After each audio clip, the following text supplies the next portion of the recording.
People in Kenya are asking questions. They want to know where Deputy President Kithure Kindiki is and what is happening with his job.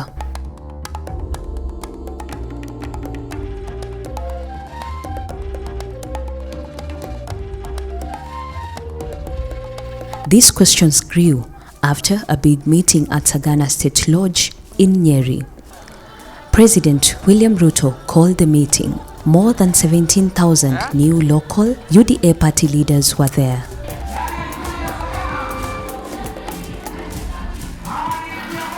But one important person was missing.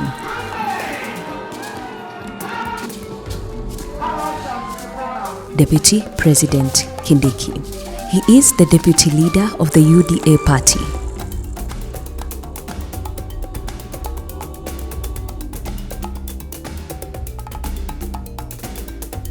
His empty chair was very noticeable.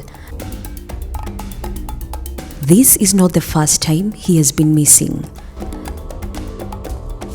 Since December 2025, he has skipped several major meetings with the president and the party.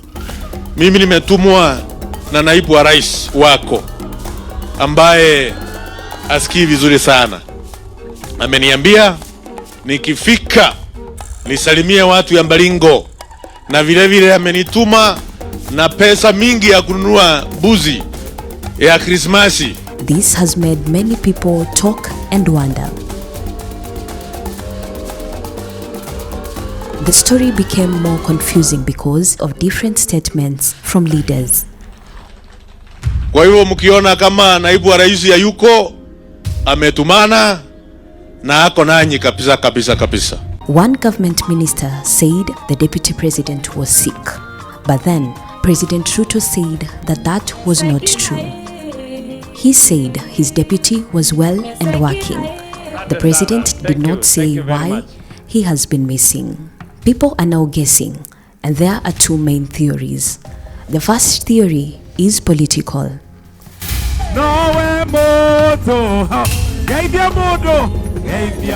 Some people think he is being pushed aside.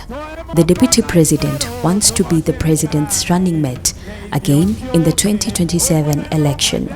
I look at it, and if you ask me this question probably 6-7 months ago, I could almost be sure that Professor Kindiki would not be President Ruto's running mate in 2027. Why? Because at the time I would have argued that Mount Kenya is already a gone case.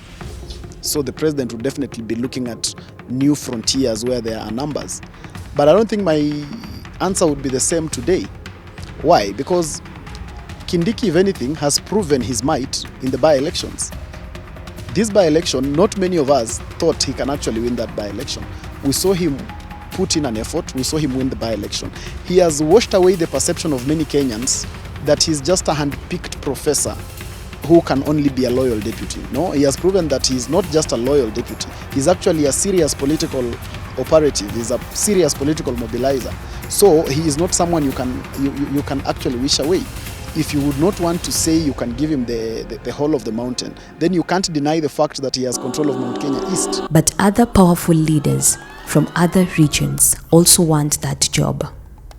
People like Gladys Wanga, Musalia Mudavadi, Moses Wetangula, and Ali Hassan Joho.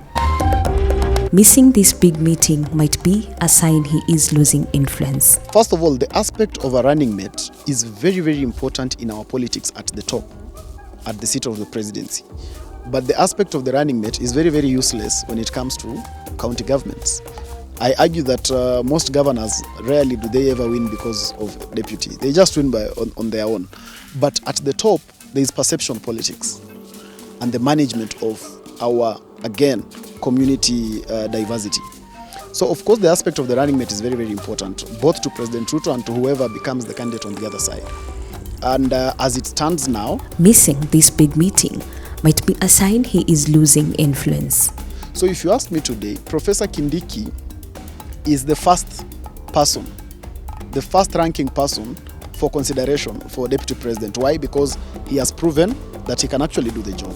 He has proven that he has the absolute loyalty, and he has also proven that he is a political mobilizer and he's a political vehicle that cannot be wished away. The second theory is about health. Some people believe he might actually be unwell.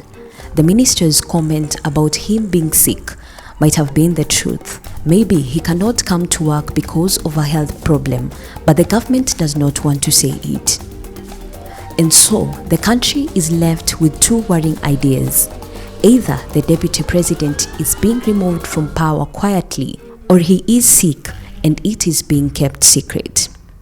Until the president's office or the deputy president's own office gives a clear answer, everyone will keep asking the same loud question. Is Kindiki being sidelined, or is he sick?